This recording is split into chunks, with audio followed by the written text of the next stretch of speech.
नमस्कार। प्रादेशिक समाचार के साथ मैं मुग्धा तिवारी। पहले मुख्य समाचार। प्रधानमंत्री नरेंद्र मोदी ने कहा, वैक्सीन को लेकर किसी अफवाह में न आए, देश में मुफ्त टीकाकरण कार्यक्रम चलता रहेगा।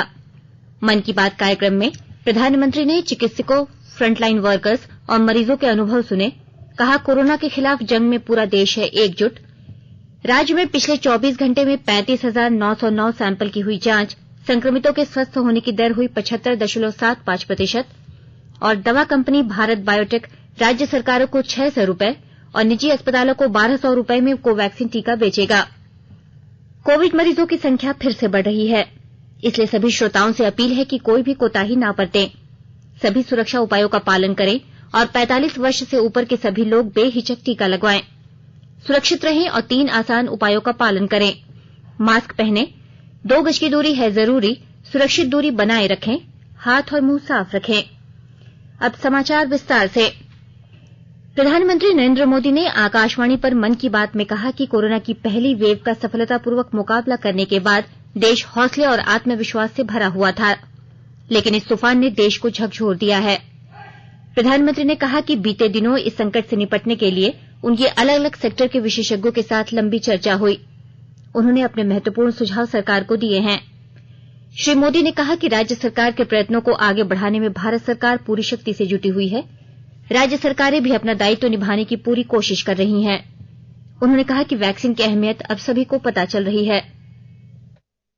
कोरोना की इस संकट काल में वैक्सीन की अहमियत सभी को पता चल रही है।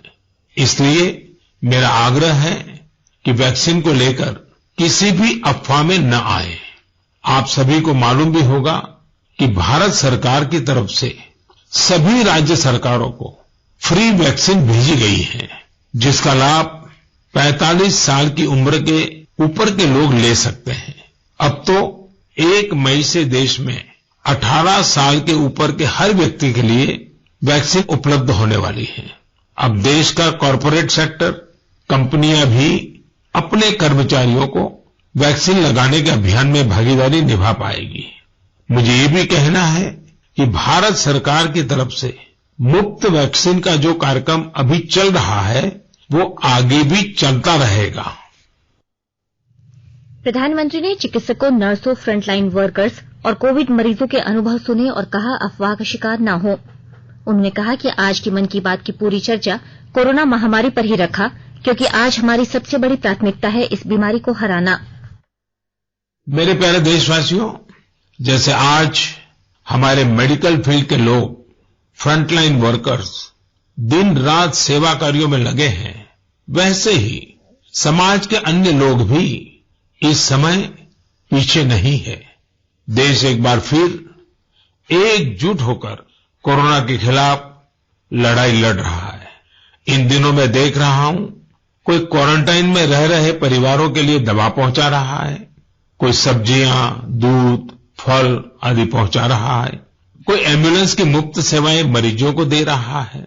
देश के अलग अलग कोने में इस चुनौतीपूर्ण समय में भी स्वयंसेवी संगठन आगे आकर दूसरों की मदद के लिए जो भी कर सकते हैं, वो करने का प्रयास कर रहे हैं।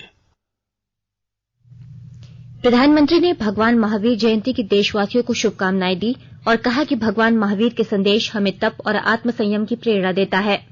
प्रधानमंत्री ने एक बार फिर सभी से आग्रह किया कि वैक्सीन हम सभी को लगवाना है और पूरी सावधानी बरतनी है।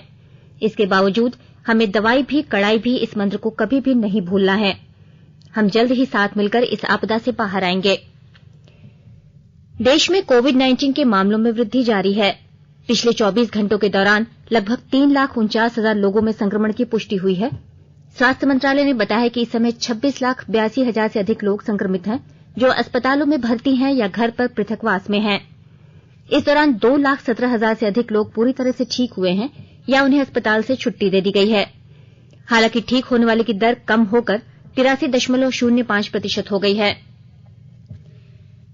भारत सबसे तेज गति से कोरोना वैक्सीन लगाने वाला देश बन गया है। केवल 99 दिनों में 14 करोड़ कोविड टीके लगाए जा चुके हैं। इसमें 92,89,000 स्वास्थ्यकर्मियों को वैक्सीन की पहली डोज और लगभग 60 लाख को दूसरी डोज दी गई है। 1 करोड़ 19 लाख से अधिक अग्रिम पंक्ति के कार्यकर्ताओं को पहली डोज और 62 लाख से अधिक को दूसरी डोज मिल चुकी है।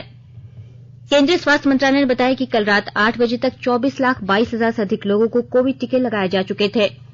इनमें से 15 लाख से अधिक ने पहली डोज और 8 लाख से अधिक लोगों ने वैक्सीन की दूसरी डोज ली है। केंद्र ने सभी राज्यों और केंद्र शासित प्रदेशों को 1 मई से शुरू हो रहे टीकाकरण के तीसरे दौर के लिए मिशन मोड में अतिरिक्त निजी टीकाकरण केंद्र पंजीकृत करने की सलाह दी है। केंद्र ने निजी अस्पतालों, औद्योगिक प्रतिष्ठान और उद्योग संघ के अस्पतालों की सेवा लेने को भी कहा है। राज्यों को नए आवेदन और लंबित पंजीकरण का काम निपटाने के लिए विशेष प्राधिकरण के साथ समन्वय करने की भी सलाह दी गई है। स्वास्थ्य सचिव राजेश भूषण और कोविड-19 के लिए गठित प्रौद्योगिकी और डेटा प्रबंधन समूह के अध्यक्ष डॉ आर एस शर्मा ने कल एक उच्च स्तरीय बैठक में राज्यों और केंद्र शासित प्रदेशों को टीकाकरण के तीसरे दौर के संबंध में मार्गदर्शन किया। राज्यों से उन अस्पतालों की संख्या पर नजर रखने को कहा गया है जिन्होंने वैक्सीन की खरीद कर ली है और इसका भंडार और मूल्य कोविन ऐप पर घोषित कर दिया है। इन राज्यों से 18 से 45 वर्ष के आयु वर्ग के लोगों के लिए केवल ऑनलाइन पंजीकरण सुविधा का प्रचार करने को भी कहा गया है। कोविड-19 की स्थिति के बावजूद भारत ने पिछले वर्ष कृषि निर्यात में वित्त वर्ष 2019-20 की तुलना में 30% की वृद्धि दर्ज की। कृषि और प्रसंस्कृत खाद्य निर्यात विकास प्राधिकरण के अध्यक्ष एम अंगामुथु ने आकाशवाणी से बातचीत में बताया कि पिछले वित्त वर्ष में 1.3 लाख करोड़ रुपए का कृषि निर्यात किया गया, जबकि इसके पिछले वर्ष में यह 1.1 लाख करोड़ रुपए था। उन्होंने बताया कि कोविड महामारी ने भारत को दुनिया भर में विश्वसनीय और पौष्टिक अनाज उपलब्ध कराने का अवसर दिया। डॉ अंगामुथु ने आशा व्यक्त की कि इस वित्त वर्ष में भारत का कृषि निर्यात 20 से 30% बढ़ सकता है। उन्होंने कहा कि पिछले वर्ष की तुलना में इस वर्ष जैविक उत्पादों के निर्यात में भी 40% की वृद्धि हुई। डॉ अंगामुथु ने बताया कि यूरोप, अमेरिका और पश्चिम एशिया में जड़ी बूटियों और औषधीय उत्पादों की भारी मांग बढ़ी है और भारत इन उत्पादों के निर्यात के सभी विकल्पों का पता लगाएगा। आकाशवाणी के ताजा तरीन समाचारों के लिए आप हमारी वेबसाइट newsonair.com पर लॉग ऑन कर सकते हैं। ताजा समाचार ट्विटर हैंडल @AIRNewsAlerts और Facebook page all India radio news पर भी उपलब्ध है। आप प्रादेशिक समाचार एकांश के ट्विटर हैंडल @AIRNews_रांची और Facebook page AIR news Ranchi के अलावा YouTube channel AIR news Ranchi पर भी हमारे बुलेटिन सुन सकते हैं। प्रादेशिक समाचार आप आकाशवाणी रांची से सुन रहे हैं और अब पेश है कोरोना से बचाव के कुछ संदेश। कोविड-19 से बचाव और सुरक्षित रहने के 3 उपाय। मास्क लगाएं, 2 गज दूरी है जरूरी, सुरक्षित दूरी रखें, हाथ और मुंह साफ रखें।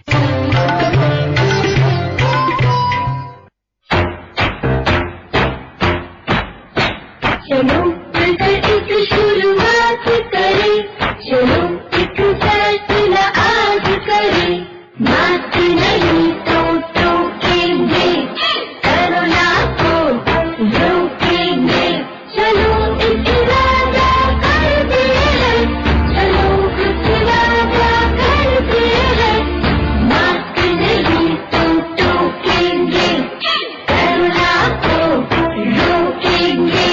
भारत सरकार द्वारा जनहित में जारी।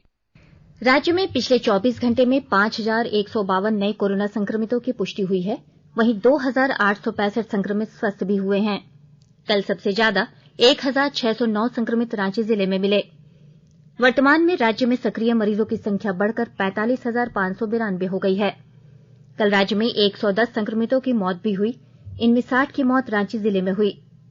प्रदेश में अब तक कोरोना से मरने वालों की संख्या 1,888 हो गई है। राज्य में पिछले 24 घंटे में 35,909 सैंपल की जांच हुई है। झारखंड में स्वस्थ होने वाले मरीजों की औसत राष्ट्रीय औसत से कम होकर 75.75% पर पहुंच गई है, जबकि देश में मरीजों की स्वस्थ होने की दर 83.30% है। राज्य में कोरोना संक्रमितों के लिए ऑक्सीजन बेड की उपलब्धता सुनिश्चित कराने के लिए अब रांची और पूर्वी सिंहभूम को कोविड सर्किट बनाया गया है। रांची सर्किट में निकटवर्ती जिले रामगढ़, खूंटी, लोहरदगा, गुमला, सिमडेगा और लातेहार जिले को शामिल किया गया है। वहीं पूर्वी सिंहभूम सर्किट में सरायकेला और पश्चिमी सिंहभूम जिला शामिल हैं। इसके लिए सरकार ने टोल फ्री हेल्पलाइन नंबर 104 जारी किया है। कल मुख्यमंत्री हेमंत सोरेन ने कोविड सर्किट का ऑनलाइन उद्घाटन करते हुए कहा कि अभी ऑक्सीजन युक्त बेड की सबसे अधिक आवश्यकता महसूस की जा रही है। सरकार द्वारा राज्य में पिछले 20 दिनों में ऑक्सीजन बेड की संख्या 2005 से बढ़ाकर 10,000 की गई है। उन्होंने कहा कि ऑक्सीजन बेड की संख्या बढ़ाने का काम लगातार सभी जिलों में किया जा रहा है। सरायकेला खरसावां जिले के चांडिल अनुमंडल में कोरोना संक्रमण के बढ़ते मामलों को ध्यान में रखते हुए चांडिल पॉलिटेक्निक कॉलेज को कोविड हेल्थ केयर सेंटर के रूप में स्थापित किया जा रहा है। कल से यहां मरीजों को भर्ती कराया जा सकता है। यहां 3 ऑक्सीजन सपोर्टेड बेड तैयार किए गए हैं। उपायुक्त अरवा राजकमल द्वारा पॉलिटेक्निक कॉलेज का निरीक्षण कर वहां सुविधाओं को बढ़ाने के लिए स्वास्थ्य विभाग को निर्देश दिया गया है। भारतीय सूचना सेवा के वरिष्ठ अधिकारी मणिकांत ठाकुर का कोरोना से देहांत हो गया है। वे दिल्ली के सफदरगंज अस्पताल में भर्ती थे। मणिकांत ठाकुर ने bureau of outreach and communication, Akashvani के समाचार सेवा प्रभाग और दूरदर्शन समाचार सहित सूचना और प्रसारण मंत्रालय के विभिन्न मीडिया इकाइयों में काम किया। हाल में उन्हें स्वास्थ्य और परिवार कल्याण मंत्रालय में मुख्य मीडिया अधिकारी के रूप में नियुक्त किया गया था। दवा कंपनी भारत बायोटेक ने राज्य सरकारों और निजी अस्पतालों के लिए कोवैक्सीन टीके के मूल्य की घोषणा की है। राज्य सरकारों के लिए इस टीके की कीमत 600 रुपए प्रति वैक्सीन रखी गई है, जबकि निजी अस्पतालों में यह 1200 रुपए का होगा। निर्यात के लिए कोवैक्सीन की कीमत $15 से $20 होगी। बोकारो जिले के बुंडू पंचायत ने राष्ट्रीय स्तर पर झारखंड का नाम रोशन किया है। बुंडू पंचायत को बाल हितैषी ग्राम पंचायत अवार्ड वर्ष 2021 से सम्मानित किया गया है। इसकी घोषणा कल प्रधानमंत्री ने वीडियो कॉन्फ्रेंसिंग के माध्यम से की। बुंडू ग्राम पंचायत के मुखिया अजय सिंह ने बताया कि उन्होंने पंचायत के सर्वांगीण विकास और लोगों की सुरक्षा के उद्देश्य से हर संभव प्रयास किए हैं। 24वें और अंतिम जैन तीर्थंकर भगवान महावीर की जयंती आज मनाई जा रही है। जैन समुदाय के लिए महावीर जयंती का विशेष धार्मिक और आध्यात्मिक महत्व है। राष्ट्रपति रामनाथ कोविंद ने इस अवसर पर सभी देशवासियों, विशेषकर जैन समुदाय को शुभकामनाएं दी हैं। अपने संदेश में उन्होंने कहा कि भगवान महावीर ने अहिंसा परमो धर्मा तथा जियो और जीने दो के आदर्शों के माध्यम से मानवता को नई राह दिखाई। आइए हम सब उनकी शिक्षाओं का अनुसरण करें और सामूहिक अनुशासन के बल पर कोविड-19 को हराने का संकल्प लें। उपराष्ट्रपति एम वेंकैया नायडू ने अपने संदेश में कहा है कि भगवान महावीर ने अहिंसा, करुणा और निस्वार्थ भाव की अपनी शिक्षाओं के माध्यम से सद्भाव और मानवता की प्रगति का प्रबुद्ध मार्ग प्रशस्त किया। उन्होंने कहा कि कोविड-19 वैश्विक महामारी की स्थिति को देखते हुए मैं अपने सभी देशवासियों से आग्रह करता हूं कि वे इस त्योहार को घर पर रहते हुए और कोविड स्वास्थ्य तथा स्वच्छता प्रोटोकॉल का पालन करते हुए मनाएं। आईपीएल क्रिकेट में आज 2 मैच खेले जाएंगे। पहला मैच मुंबई में दोपहर बाद 3:30 बजे से चेन्नई सुपर किंग्स और रॉयल चैलेंजर्स बैंगलोर के बीच खेला जाएगा। चेन्नई में दूसरे मैच में शाम 7:30 बजे से सनराइजर्स हैदराबाद और दिल्ली कैपिटल्स आमने सामने होंगे। इससे पहले कल रात मुंबई में राजस्थान रॉयल्स ने कोलकाता नाइट राइडर्स को 6 विकेट से हरा दिया। कोलकाता नाइट राइडर्स ने पहले बल्लेबाजी करते हुए निर्धारित 20 ओवर में 9 विकेट पर 133 रन बनाए। राजस्थान रॉयल्स ने 18 ओवर और 5 गेंदों में ही 4 विकेट पर 134 रन बनाकर मैच अपने नाम कर लिया। अंत में मुख्य समाचार एक बार फिर। प्रधानमंत्री नरेंद्र मोदी ने कहा, वैक्सीन को लेकर किसी अफवाह में न आए, देश में मुफ्त टीकाकरण कार्यक्रम चलता रहेगा। मन की बात कार्यक्रम में प्रधानमंत्री ने चिकित्सकों, फ्रंटलाइन वर्कर्स और मरीजों के अनुभव सुने। कहा, कोरोना के खिलाफ जंग में पूरा देश है एकजुट। राज्य में पिछले 24 घंटे में 35,909 सैंपल की हुई जांच। संक्रमितों के स्वस्थ होने की दर हुई 75.75%। और दवा कंपनी भारत बायोटेक राज्य सरकारों को 600 रुपए और निजी अस्पतालों को 1200 रुपए में कोवैक्सीन टीका बेचेगा। इसके साथ ही आकाशवाणी रांची से प्रादेशिक समाचार का ये बुलेटिन समाप्त हुआ। नमस्कार। घर में रहिए, सुरक्षित रहिए और सुनते रहिए आकाशवाणी।